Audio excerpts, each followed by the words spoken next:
What is the difference between you and Muriel Bowser on this issue? This is like a fundamental issue for the voters. The fundamental difference is when the mayor's proposal came out, there were three proposals, one of which included the notion of choice sets, which means that individuals, rather than having access to their matter of right neighborhood school, there would be 4 or 5 elementary schools, different proximities to their homes, and you would enter into a lottery to see which one of those 4 or 5 schools you would get into. So it ends the notion of matter of right traditional public schools. As soon as that Meaning, if you live in a neighborhood, you can't just go to the school near Right. your house. Exactly. And it puts in play 4 other schools, perhaps. And by lottery, you would decide you would be determined. It would determine which school your children would attend. I fundamentally think that is an assault on traditional public schools, matter of right schools. My opponent thought that was an intriguing idea and interesting, and it wasn't until she felt the blowback from the community across the city that she reconfigured her position. And what I think that shows is a sincere or a serious lack of understanding on the part of my opponent of these issues. Another one, when she was on your show last, that I really have to address.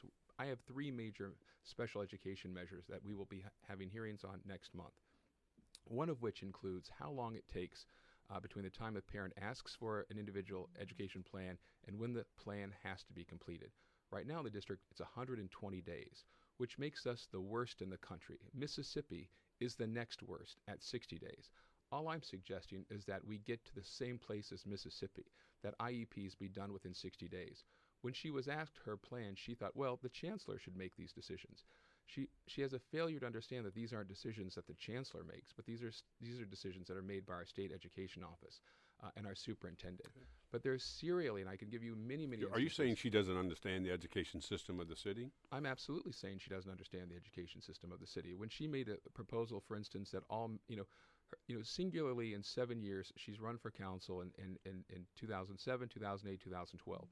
And in every instance, she said she's going to be the education council member.